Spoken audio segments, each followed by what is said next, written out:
Yes. Right? Yeah, all the way in Dubai, Presidential Ambassador Miguel. Thank you so much for being here, Miguel. We'd love to hear from you. Hey, what's up, guys? So, first of all, appreciate the introduction.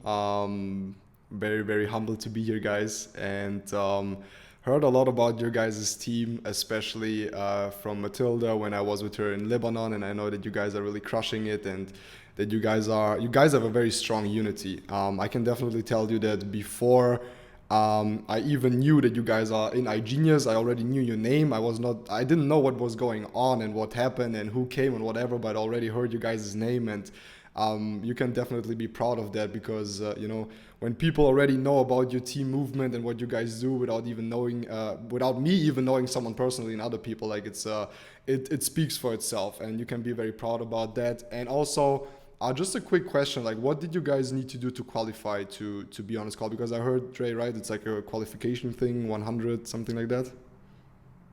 So how does it work? Just so I know, like what kind of people do we have here on this call? Sign someone up. Got it. Okay, perfect. Nice. So you had to sign someone up to be on this call. Okay, got it. Okay, cool.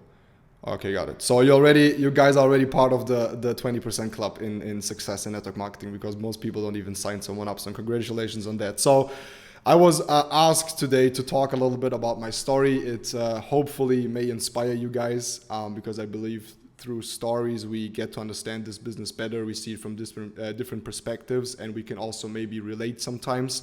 So when I joined this business, I always loved to hear a lot of stories.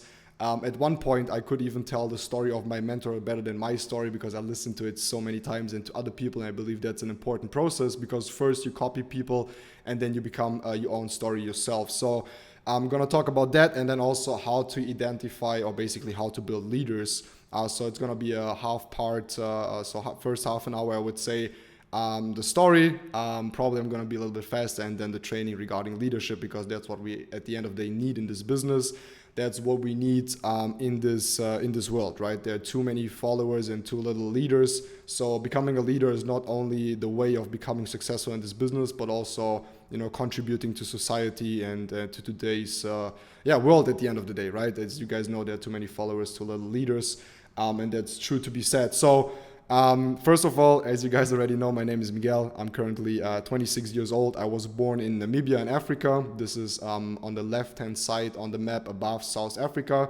My mom is German, my dad is Portuguese. So I kind of saw a lot of different countries and cultures when I was young. I'm a very big fan of cultures and getting to know different people and different nationalities. And that's why I love this business so much. But to tell you guys a little bit about how I can or how I, became someone in this business, I want to start really with the basically with the roots, so you guys really understand how all of this happened. So understand that being born in Namibia and Africa was pretty cool. Like the only thing I was doing is playing football and not giving a shit about anything else. My parents, they had like a big hotel.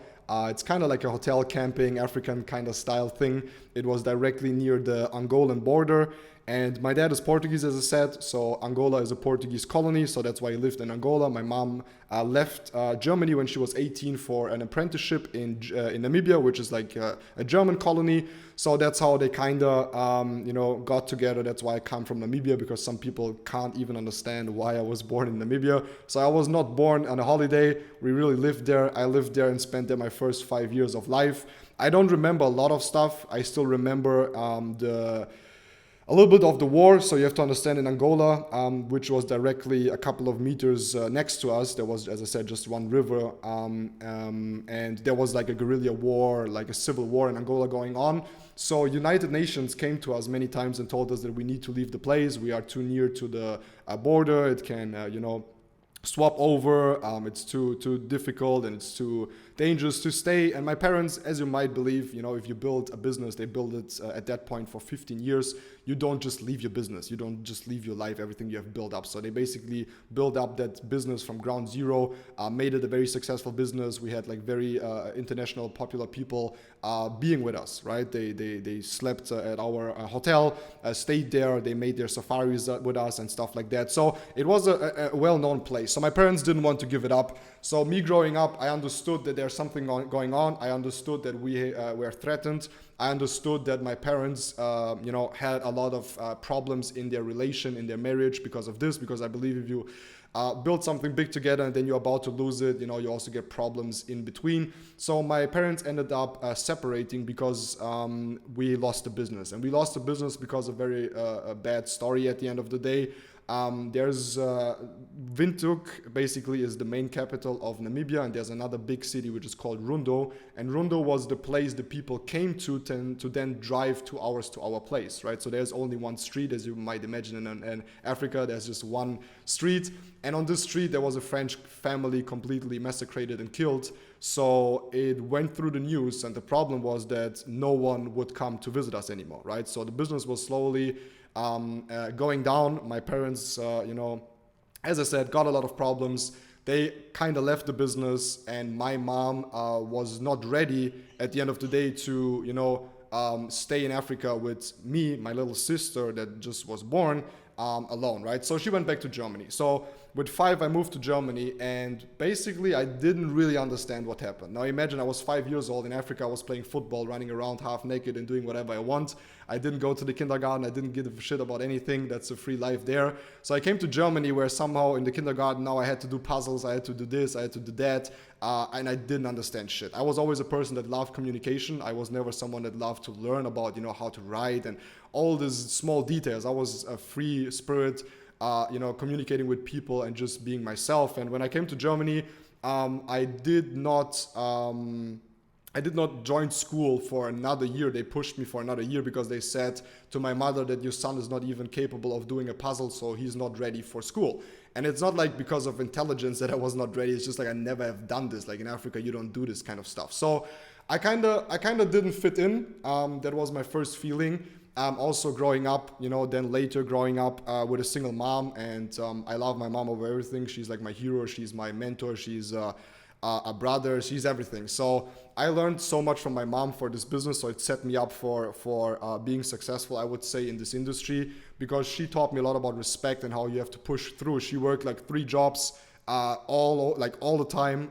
We had to take care of ourselves. And I kind of grew up as a teenager understanding that, first of all, money is a very important thing. I grew up understanding that money definitely is the biggest problem in our family. Every bullshit, every fight, every negativity, the root is always money. That was for my family, right? So I kind of started to hate money. So growing up as a teenager, I kind of started to hate money. I was asking myself about what I want to be, who I am, how the world works, what do I believe in. Since I've seen so many different religions and I've seen a lot of bullshit and a lot of good stuff in the world, I could not believe in a normal religion. So I was like very lost, let's say it like that. I was very lost finding myself, got caught up in some bullshit when I was younger, kind of got out of it again, and then I started to focus on only one question that I had. And the only question that I had when I was young was, why are there rich people and why are there poor people? That was the only question. It killed me. This question killed me. It kept me up nights. I always asked myself the question, how can it be that my mom worked 3 jobs and we still broke? How can it be possible that every problem comes from money? How can it be that depression, alcohol abuse, and all the bullshit that I've seen the root is money, right? So I really focused on money. And instead of hating money, I was very lucky. I started to ask myself this question, why are there rich and why are there poor people? And after studying and getting into personal development through books, through YouTube videos, through just being interested in becoming rich. Like my biggest interest when I was younger was becoming rich, because the only thing I wanted to tell my mom is like, she does not have to work anymore. And there was one big event that changed my life. And you guys may still remember Tumblr. I don't know if Tumblr still exists. Tumblr was a social media platform. I never really used it. But there was an article one day that I got across, or I saw it basically. And it says, young entrepreneur sells Tumblr for such and such million and billion of dollars. and he was 16 by that time or something like that. So his story basically was with 11 or 12 he started to programming because his parents gave him a computer, a laptop, a Mac, and he learned programming. He programmed Tumblr and sold it to Facebook or whatever for a lot of money, right? And that changed his life. So that became my biggest inspiration. So the first thing I did is I got the computer from my little sister, which basically was like a dinosaur. It was like, I don't know, like this thing took 10 minutes just to load up and load a program. And I started to learn programming, right? I said like, I'm gonna do the same shit. I'm gonna program something and I'm gonna sell it and become a millionaire and everything is solved, right? That didn't work.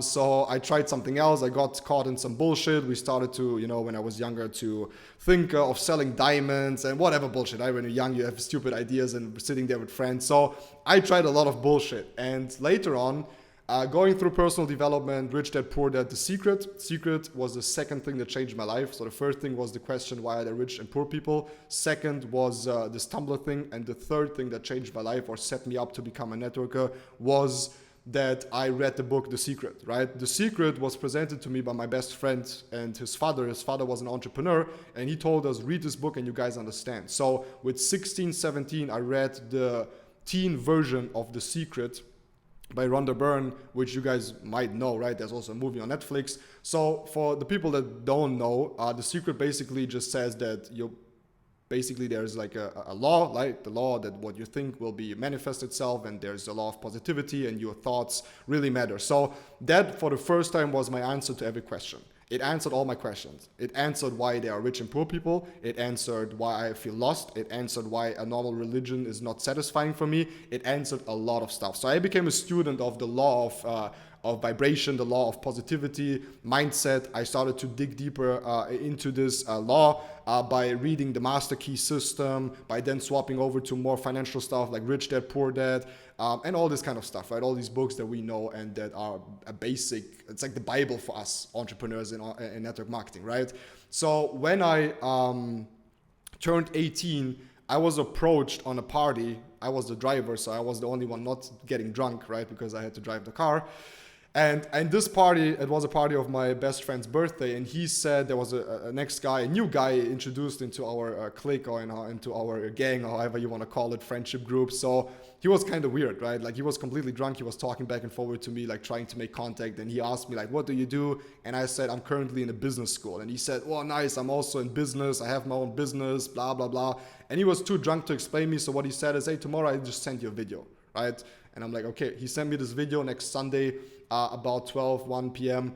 He sent me this video on Messenger back then on Facebook, and I opened this video, and I'm gonna be completely honest with you guys, it looked like a fucking scam, like a big ass, like the biggest scam I've ever seen. It was a guy talking about a company where you sell nutrition and you sell you sell shakes and you sell protein bullshit and whatever, right? It looked like a whole scam. So for me, because I never went to the movies, right? I always watched all of my movies at Movie 4K, all these illegal streaming sites when I was younger. I directly compared it to that because it was the same thing. Sometimes when you're on these illegal sites, right? Besides porn, there are also some other stuff that pops up, like these businesses where you invest $1,000 and tomorrow you're a millionaire. So I thought that's the same thing. For me, it was the same thing. I told him, bro, it's complete bullshit. Like, what the fuck are you trying to do with me? So I was completely against it, but always there was a side of me that was desperate and I needed an opportunity. So I went into getting more information about that with the thought that, hey, if it's not so illegal, maybe I can make money with it and get away with it, right? So I was very desperate. I just wanted to somehow make money. So I said, okay, fuck it. I'm going to listen to it. He invited me to an event. Now imagine, back then I had a very good friend. He was called Oktay. Oktay is half Turkish, half German. I was 18, he was 19, 20, something like that. We went to this network event, which turned out as being a network event. He told us, hey, I'll pick you two up. We go to this event. They're going to present everything. There's a millionaire. He's going to talk about this business. So I went there. I had like an unironed shirt on, right? Something that I found. I didn't even think that I had a shirt. I think I put the shirt of my dad on because I knew, okay, it's like a business occasion. So I have to look like a little bit like a businessman. So Oktay, he didn't take that so serious. He had like his snapback on, his Air Max baggy pants with his gold chain. So we went to this event and we entered the event, and the first thing they did, they asked us for 10 euros entry fee. And I'm like, bro, I don't have 10 euros for an entry fee. Like, I'm broke. Like, I have no, like, I just stay here. Give me a cigarette. I just stay here. You guys go inside. I'll just chill. And he said, okay, it's okay, easy. I'll pay you the 10 euros, right? So he paid the 10 euros for me and my friend. We stepped a foot into this place. It was a very noble restaurant in a Lake of Constance, a city next to where I lived. And you have to imagine, like, the room was full of people somewhere in between 40 and 60, and they all had suit and tie and looked perfect. And I'm like, bro, what the fuck? I looked to my right side, I saw Oktay in baggy pants with Air Max on, and I'm like, shit, bro, we are completely wrong here. Like, I don't know what's going on, but we need to leave this place right now. So it was very overwhelming for me, seeing all of these successful people, you know, having fun, and me and him, like, it's crazy. So I told him, bro, fuck it, I'm out. So then he said, bro, I just paid 10 euros for you. I'm like, shit, okay. So I sat in the last row of this event next to Oktay, next to my friend, and they started to talk about it. So there was one guy presenting a company called Juice Plus. Maybe you heard about it. Juice Plus is still a company in network marketing. They sell nutrition, shakes, these capsules, stuff. Like, I did not care. Like, I could not care less at that time about health and what I need to eat. So I was just listening. I'm like, bro, this shit is boring as fuck. We had a smoking pause. I told him, bro, I'm gonna leave. He said, no, bro, I paid 10 euros. So I went in again. And then for the first time, network marketing was presented to me. So there was a guy in front speaking to us. He was a dentist. He became a multi-millionaire with this business. He's called Dennis Gomgoethe. He is one of the biggest leaders at Juice Plus still today. An older guy. He told a story. He said, hey, I became a dentist. I worked so hard, blah, blah, blah. I made so many debt just to get to become a dentist. I made good money. Then I quitted it. I became a millionaire with this capsule, selling this shakes and bullshit. So I was like, okay, he became a millionaire. That was always my goal, right? Like, millionaire was always like something I wanted to become a millionaire. So he said, I became a millionaire with that. And he said, like, there's only one thing you need to do. You talk to your friends, they talk to your friends, they talk to your friends, and they talk to your friends, and they talk to their friends, and then you make $5,000 a month. And I'm like, shit, that sounds like a drug business, but just legal. So I thought, hey, that's the perfect solution. I'll just join this and start to sell these capsules and shakes and whatever. It is actually like a drug business. It's the same thing, but it's legal. It seems to be legal because this guy was a dentist, and, you know, like, there's a lot of successful older people, so they would not do nothing illegal. The second thing that completely, like, was completely cringe for me at the beginning, like, I was like, whoa, what the fuck is happening, is they were all happy. Like, you guys know nowadays on network events, like, right, everyone's happy, full of energy, screaming, everyone is like, shit, life is dope. But, like, I have never seen that. I had a lot of jobs when I was younger. Everyone was fucked up, everyone was unhappy, everyone was desperate. So for the first time I saw everyone being happy, and I thought that's like kind of a religious scam thing. So I was very skeptical. So I left this event, right, with one thing that changed my life. He said, like, let's say that's the step number 4, step number 5, whatever, of the things that changed my life into this network business. He said, he was standing there at the end of his speech, and he said, I may not be the most successful person in this room. Maybe there are some people that make more money than me. Like, we are on the Swiss border, right? Swiss people have a lot of money. So he said that very humbly, but he also said, let's make a deal. The deal is, tomorrow we go on vacation and we see who can stay longer. And he won that. Why? Because he was a networker. So he had financial freedom, he had geographical freedom, and he had time freedom. And that, I never forgot that. I never forgot this one sentence. So I left this event knowing that I just heard something religious, knowing that they're all fucking happy, knowing that you can make 5K by talking to friends, and knowing that I can go on vacation, I never have to leave, right? So that was the first time I was like introduced to the concept of time freedom, financial freedom, and geographical freedom. So I was so insanely skeptical, it took me 6 months. I was the biggest pain in the ass. Like, if you have someone in your team that took a long time to join and someone that was really skeptical, it is not, you cannot compare it to me. I went to 2 lawyers, I went to a tax lawyer, I destroyed the whole internet, I went to every event of them. I visited every event of them for 6 months straight every Thursday.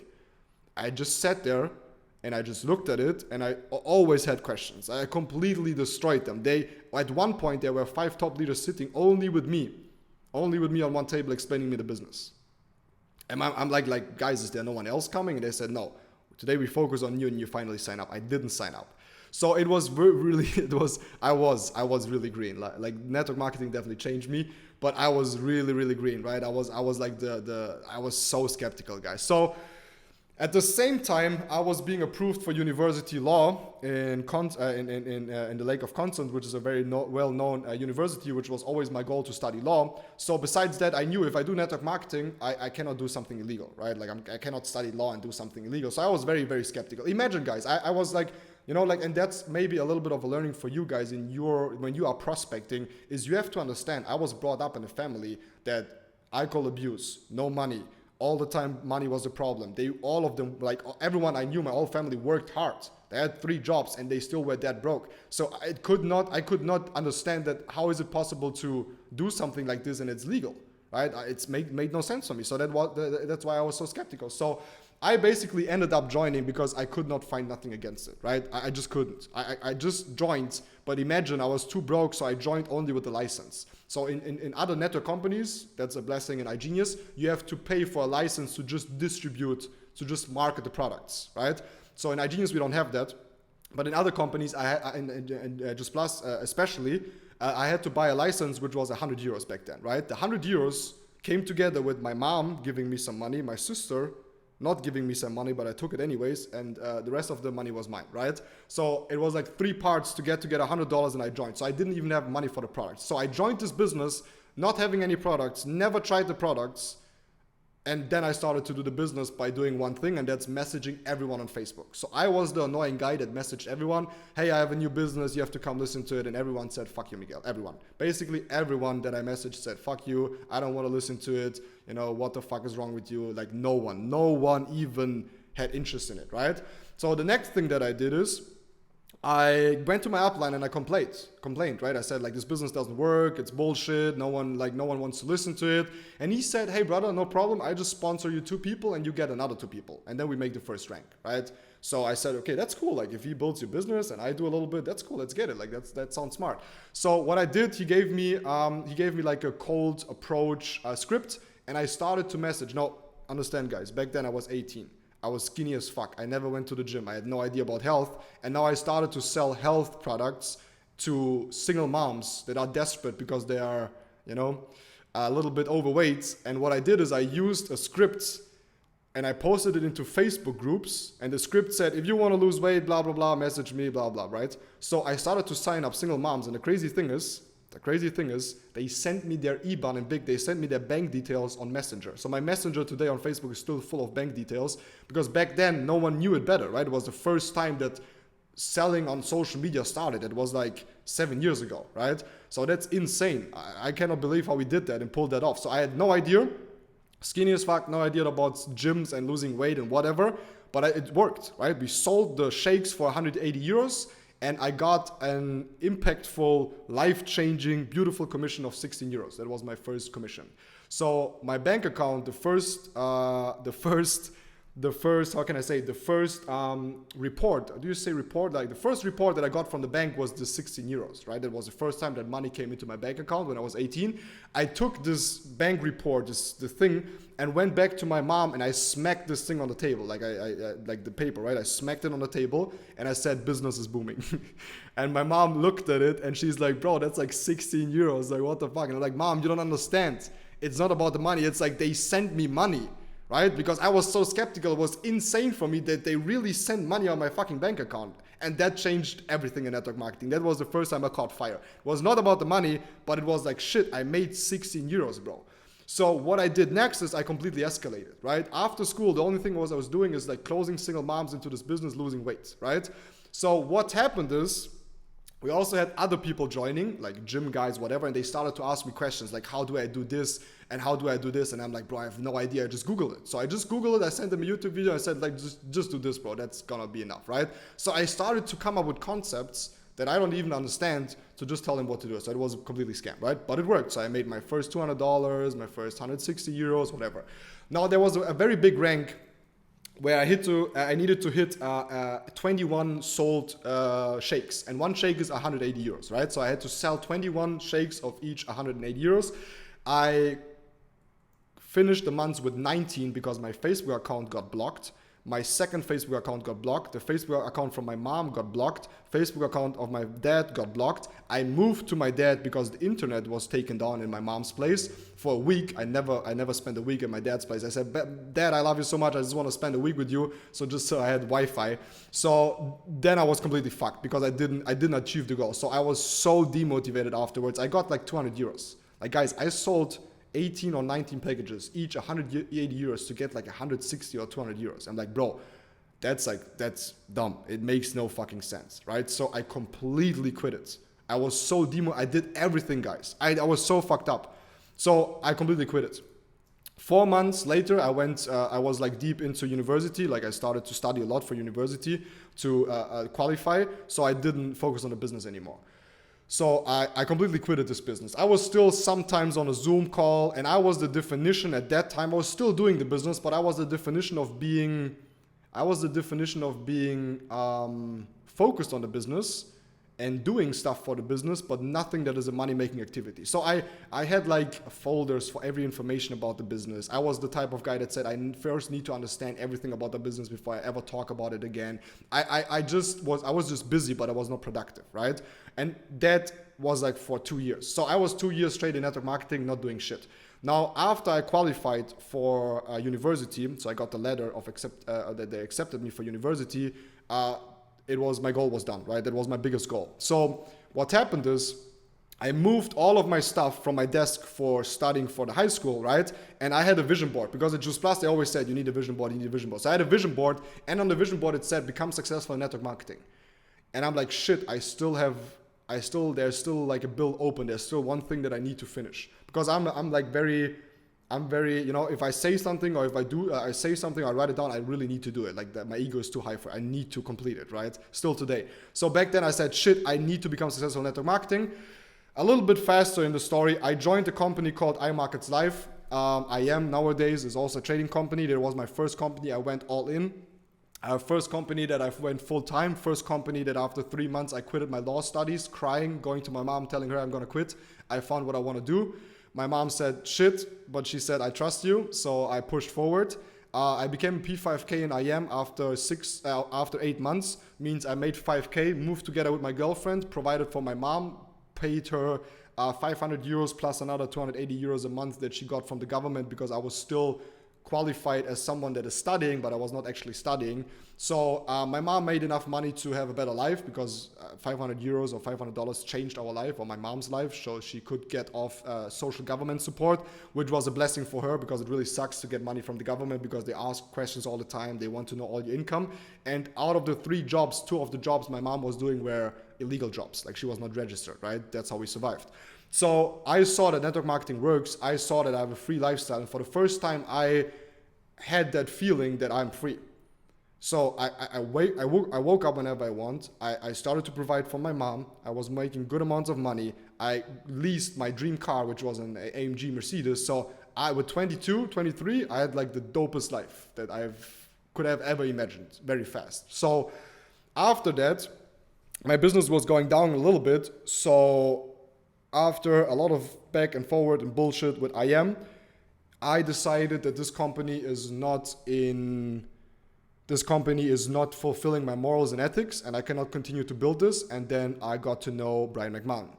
Now you have to understand that our CEO at iGenius IM was a very hypey guy, like Christopher Terry. I don't know if you know him. He's like very hypey. He screams around all the time, blah blah. And then I met Brian, and Brian is the direct opposite. And I fell in love with Brian. I fell in love with being quiet and being smart and being intelligent and eloquent and someone that knows how to say and what to say.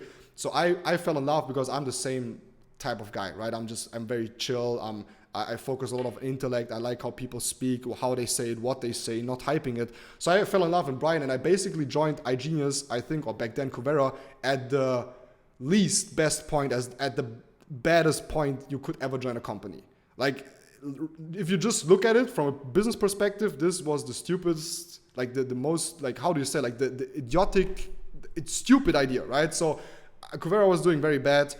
People, like, I did not know, but imagine I joined Cuvera and people from Cuvera left and joined IM. And I'm like, imagine like me walking past them, like, shit bro, what are you guys doing? Why are you going to IM? And why the fuck am I the only one that goes to Cuvera? So I'm like, I was confused. I was confused. So I just joined because I trusted Brian. I had no idea what was going on. I said, fuck it, let's go. I trust Brian. Stefan Kassing said, fuck it, let's go. Martin, my upline, my mentor since day one and my upline since day one. Ex-chairman 25, very good, big income. One of the top leaders in Europe. We said, fuck it, we just joined because of Brian. So 3 years ago already, we joined iGenius. And iGenius, guys, and I'm not saying that because I have to say something, because if you know me, I just say whatever I want to say, and I don't care what everyone feels and everyone, like if it's good for me or bad, but I'm gonna be very honest, iGenius changed everything. iGenius, Brian, Christian especially, I always say Christian is my upline. If you don't know who Christian is, he's basically the senior vice president of sales. So this company changed my life. And here I feel like I can build with my morals and my ethics. I believe that this company does one important thing very good, and that's what I was missing in every company before, and that's iGenius says something and they do it. Like we had the webinar a couple of days ago, right, on Tuesday, where they said, hey, we have the back office changes, whatever. Immediately they talk about it and it's in the back office. You guys cannot be more blessed understanding that the company says something and instantly does it. And that's the most beautiful thing about iGenius. So my experience so far in the last, I know network marketing since 7 years. I am in network marketing since 5 years now. Since 5 years, I took the decision to really, like I quitted law studies and I went full time. Since 5 years, iGenius in the last, especially 3 years, has been the most beautiful time in my life and the most blessed. And I am very thankful for everyone, you know, for especially Rakan, GC, your guys' team, the connections, iGenius, Brian McMullen, all of these people, because I can just build what I want to build here and it works. And our team is really crushing it. I'm very happy about that. And why it is going so good.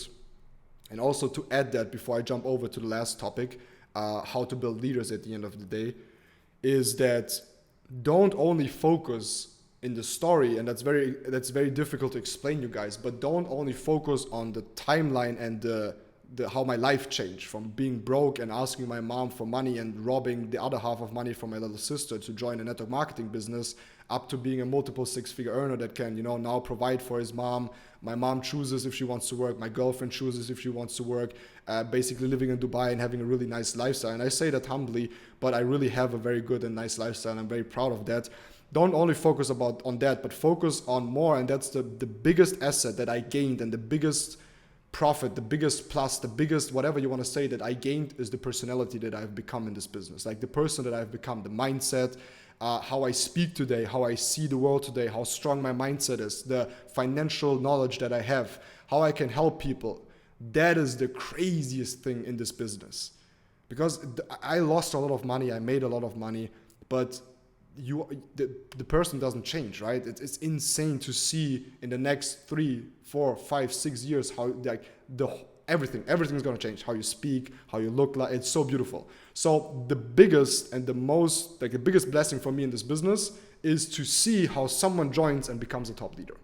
That's for me, like, I don't know, some people watch football, some people like to take drugs, some people, I don't know what they do, so they get happy. I get happy by seeing someone and knowing how they joined and who they are today.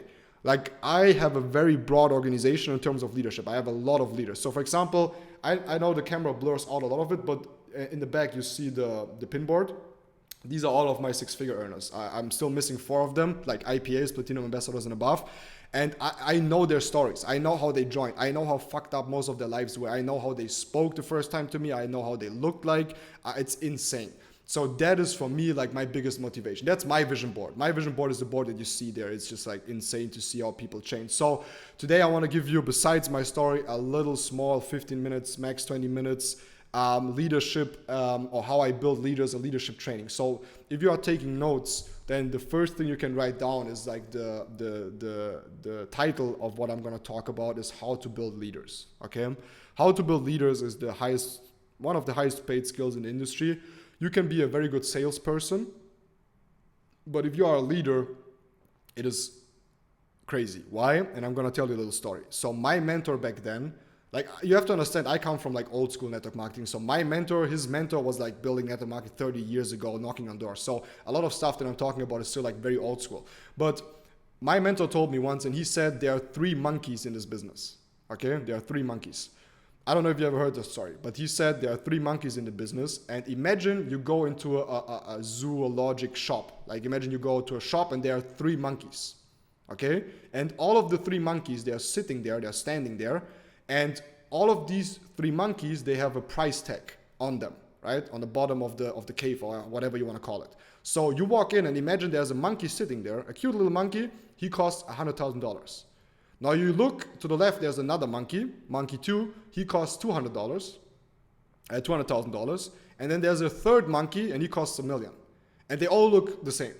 So you ask the guy that works there, you ask him like, bro, why is this monkey 100,000, the second one 200,000, and what the fuck, why is the third one, which looks the same, $1 million? So this guy says the first monkey, he can call people and invite them to see the business. The second monkey can not only call people and invite them to the business, but he can present the business. And then imagine asking again, like, but why is this monkey then $1 million? So the first one can invite people to the business. The second one can invite the people and present the business. And he said the third monkey brought the other 2 into the business. That's why he's $1 million. So understand that in this story, the most important thing is the guy that brought in the other 2 guys, right? That's why he's $1 million, because he brought the guy into the business that knows how to invest, knows how to invite, and second, the other guy, the other monkey knows how to invite and present the business.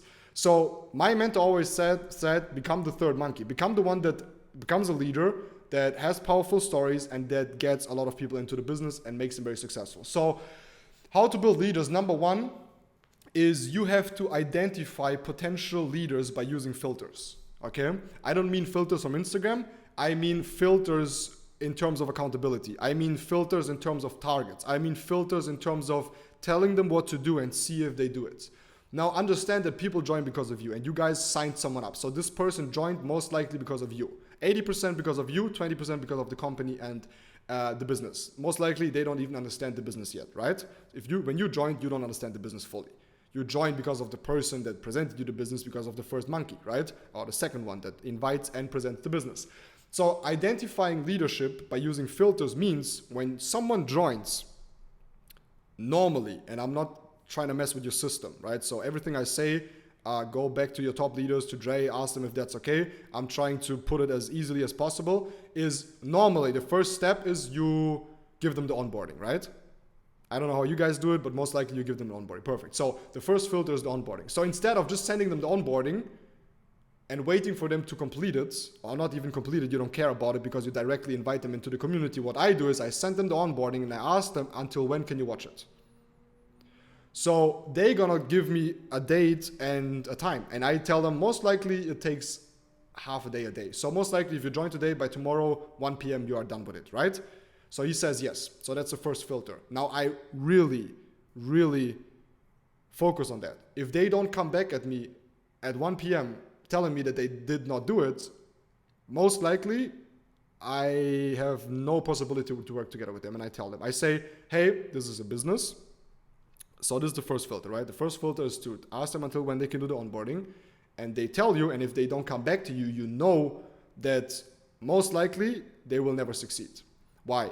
Because someone that cannot complete a task until the time they told you, until the agreed on time, how can he ever become successful, right? So I teach them from the beginning. You ask them when they can finish it, right? So I just say, for example, if you join me today, Jay, and I say, we have an onboarding, you have to complete it.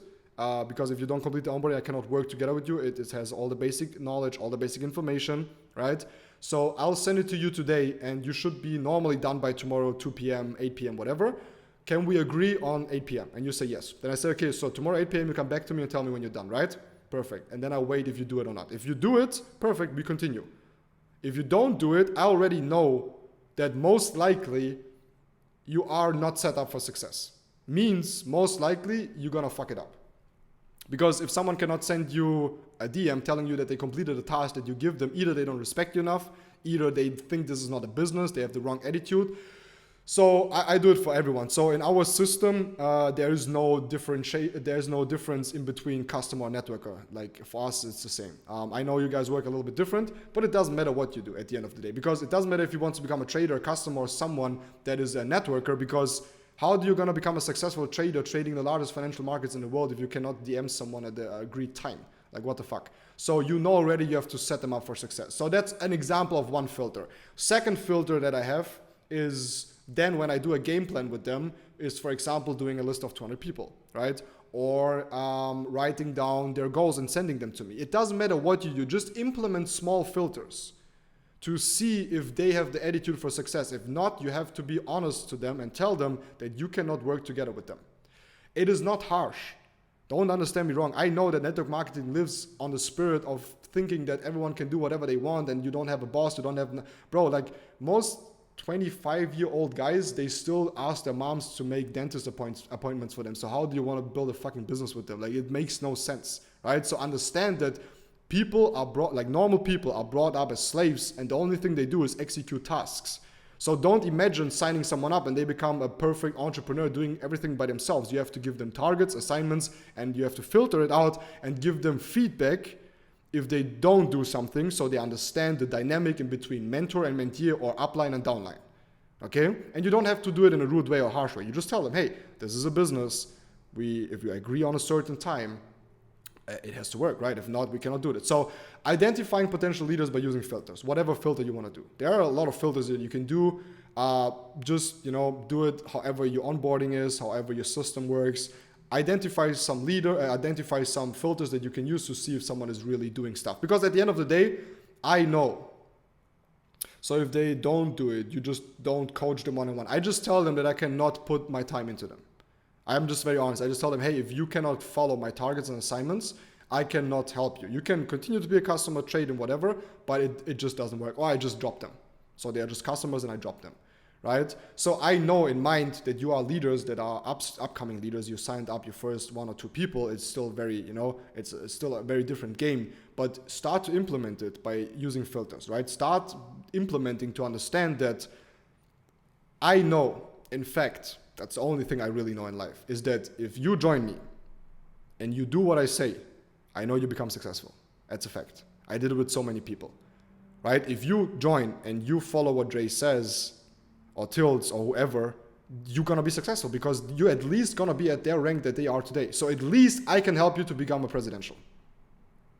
So if you don't listen to me, if you don't follow my assignments, and if you don't follow the targets, how you ever it doesn't work. It doesn't matter how good you are. You cannot operate outside of the system. So I'm very system based, and I tell them from the beginning that either they follow the system or they die down. Because if you go against the system, that's what most people do. They start to reinvent the wheel in network marketing.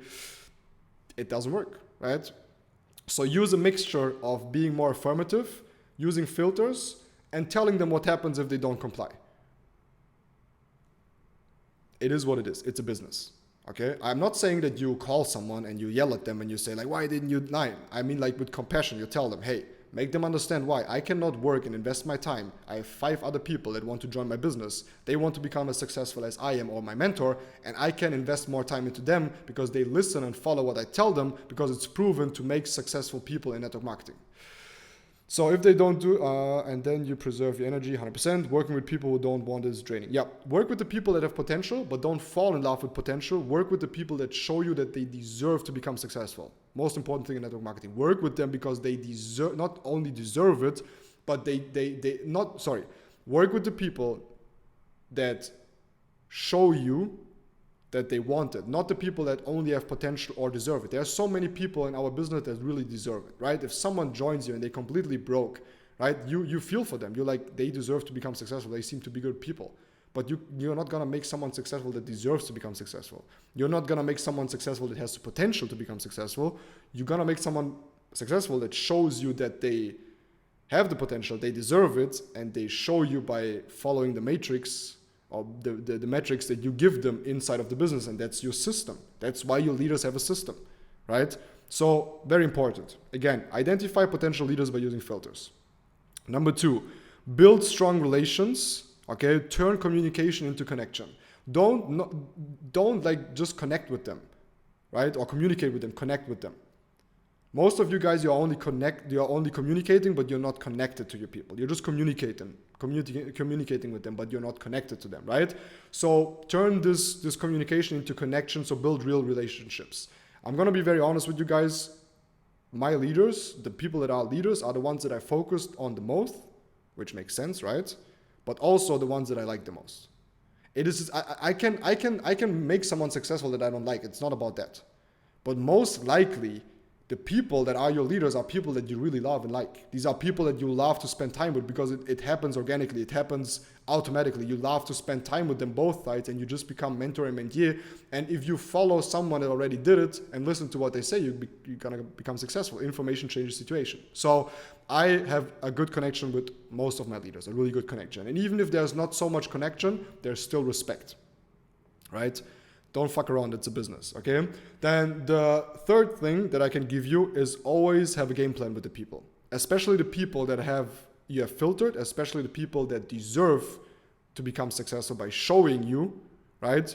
You have to have a game plan with them. I don't know how your game plans look like. I don't know if you have like a plan for that, if you do that, but at least know what their why is. At least have a target with them, like hitting Platinum Executive, learning trading, whatever, right? Have a target with them, like have a game plan. Sit down with them, do a Zoom, use paper, use a pen, use an iPad, whatever. Take notes and write down and show them that you care about them, right? It's not only you writing down their targets, it's like you show that, like, never did that ever in life for someone, right? In normal life, there's no boss that comes to you and says, who do you want to become and how much money you want to make, and I'm going to help you to do this.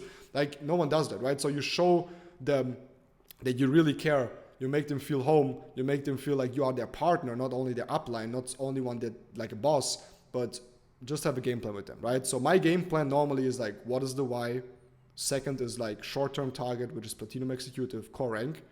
Long-term target is IPA, because I believe everyone should in life achieve earning more than $10,000 a month, and he will see how beautiful life truly is, because with $10,000 it really changes. Below that, you're basically a slave. Excuse me for saying that, but it's true.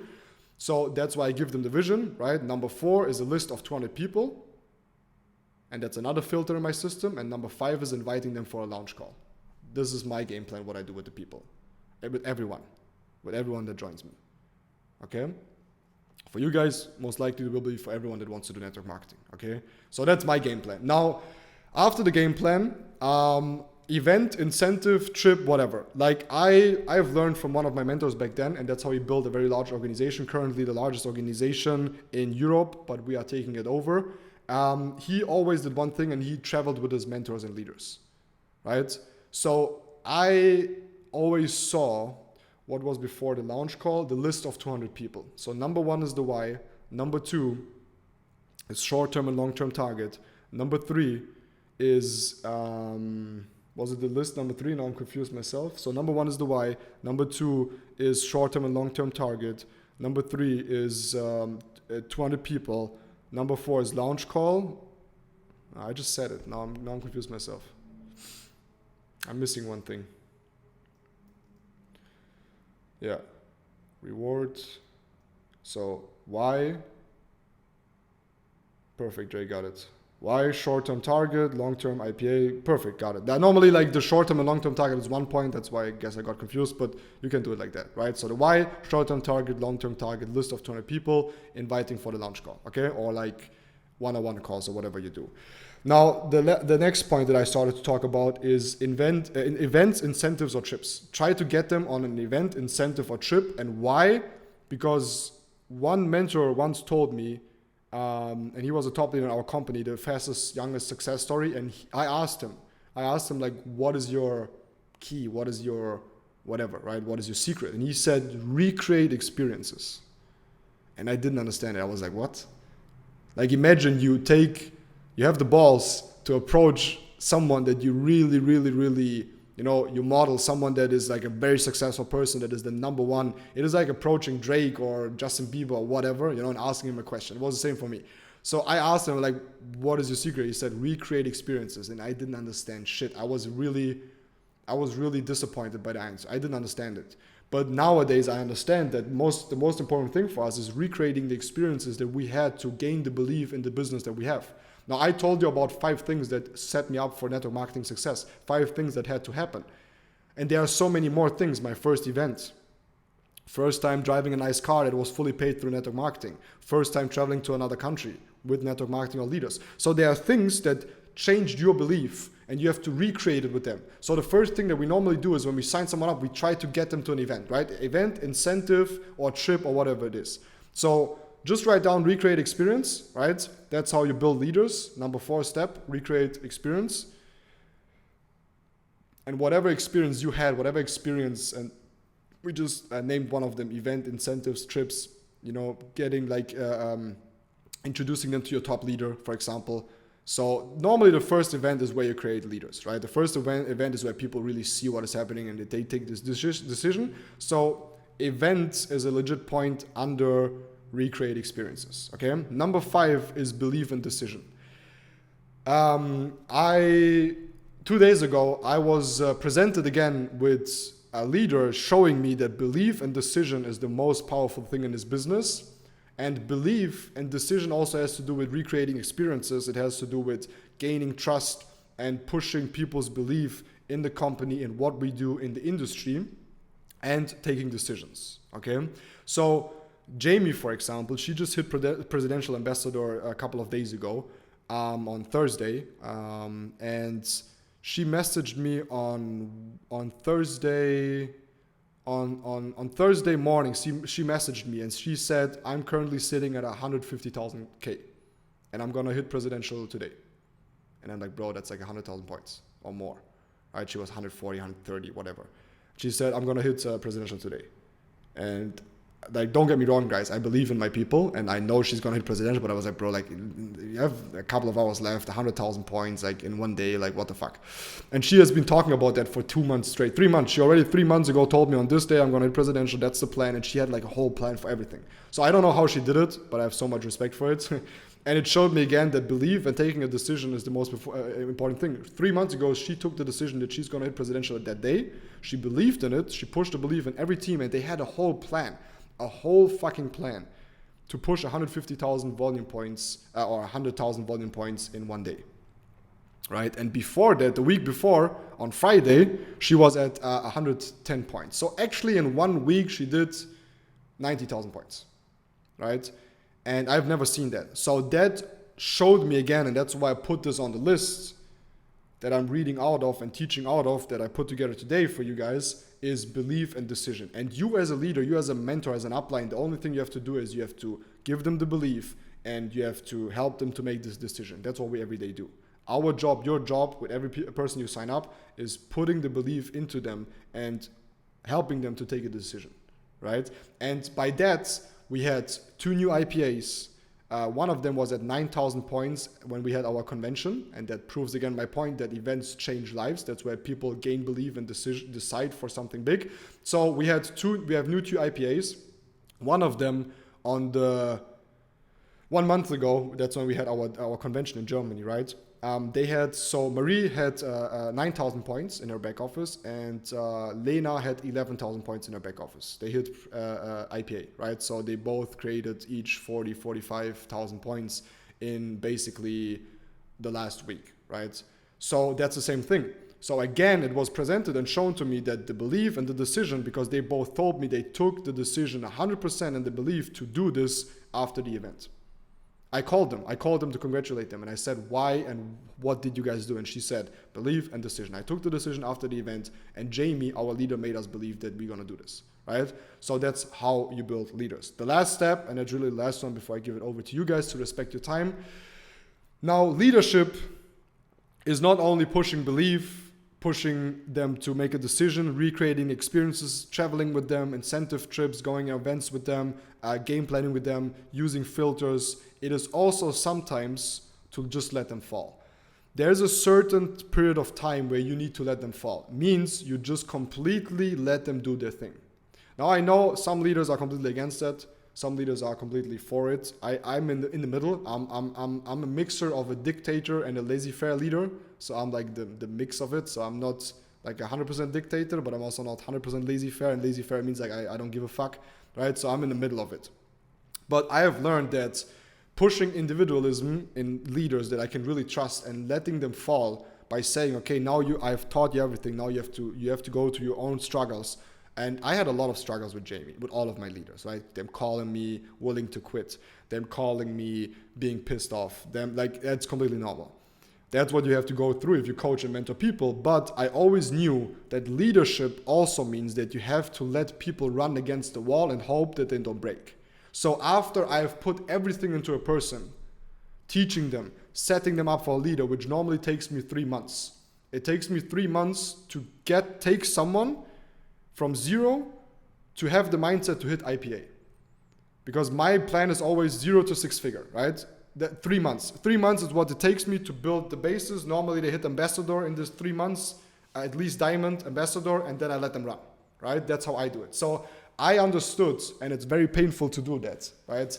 It's very painful to let your kids run against the wall and hope they don't break, but that's leadership, right? So after you've put everything into them, they have to go through their own struggles. They have to make their own decisions. They have to go through the hard times. They have to go through the disbelief. They have to go through losing their teams and rebuilding it. So what you can do, instead of just taking it from them all the time and putting it on your shoulder, which will result in them leaving and never being strong, I told Jamie, when she was at 20,000 points and her upline stopped building her power leg and she wanted to leave the company because she said, my upline is not building my power leg, I'm quitting. I told her, you can either quit and be a pussy, or you build it and you become the most independent and strongest leader in this company. I told her that if you build 2 legs and you become presidential, first of all, you are the first presidential female leader that built it on her own. All of my other presidentials, they build it in a couple. My Crowns, Anne and Robin, couple, right? Rocco Laurie, couple. So she's gonna be, besides me, the first female, one person that built the rank. So I told her, either you cry around or you just build it and you become the most powerful person, right? So I let her run against the wall or hit the wall a couple of times. She was fucked up, blah, blah, blah, blah, blah. She took the decision. I let her bounce against the wall. She got up again, and there she is a presidential, right? And that's with all of them. And there's things we can impact and things we cannot impact. Sometimes these people leave us. Wish them best, wish them good, stay connected with them. Every person that left my business today still loves me and praises me as one of the best leaders, which helped me get other leaders. It's insane. So never fuck it up in a relation afterwards, right? And second of all, you're gonna have people joining and leaving. It's completely normal, right? The only thing you can do is be a good mentor, have moral ethics, push their personality, watch them become someone big, let them bounce against the walls a couple of times and hope they get back up again, and just have their best interest in mind and just teach them everything you know.